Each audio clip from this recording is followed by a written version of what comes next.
يا أيها الذين آمنوا كلوا من طيبات ما رزقناكم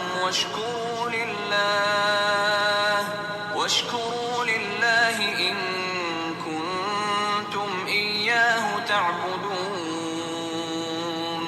إنما حرم عليكم الميتة والدم ولحم الخنزير وما أهل به لغير الله، فمن اضطر غير باغ ولا عاد فلا إثم عليه، إن الله غفور رحيم.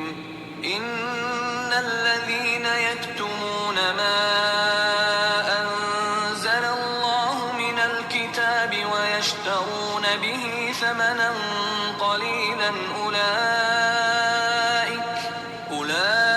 أولئك ما يأكلون في بطونهم إلا النار ولا يكلمهم الله يوم القيامة ولا يزكيهم ولهم عذاب أليم. أولئك الذين اشتروا الضلالة بالهدى والعذاب بالمغفرة، فما أصبرهم على النار. ذلك بأن الله نزل الكتاب بالحق وإن الذين اختلفوا في الكتاب لفي شقاق بعيد. ليس البر أن تولوا وجوهكم قبل المشرق والمغرب ولكن البر من آمن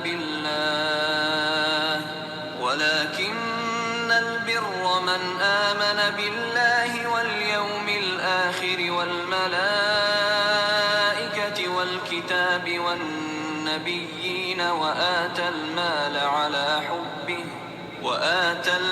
على حبه ذوي القربى واليتامى والمساكين وابن السبيل والسائلين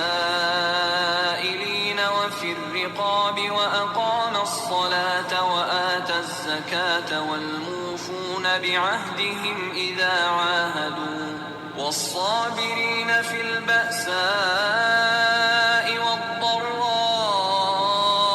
وحين البأس، أولئك الذين صدقوا وأولئك هم المتقون. يا أيها الذين آمنوا كتب عليكم القصاص في القتلى، الحر بالحر والعبد بالعبد والأنثى بالأنثى، فمن عفي له من أخيه شيء فاتباع بالمعروف وأداء إليه بإحسان، ذلك تخفيف من ربكم ورحمة، فمن اعتدى بعد ذلك فله عذاب أليم. ولكم في القصاص حياة يا أولي الألباب لعلكم تتقون. كتب عليكم إذا حضر أحدكم الموت إن ترك خيرا الوصية للوالدين والأقربين بالمعروف حقا على المتقين، فمن بدله بعدما سمعه فإنما إثمه على الذين يبدلونه، إن الله سميع عليم. فمن خاف من موص جنفا أو إثما فأصلح بينهم فلا إثم عليه،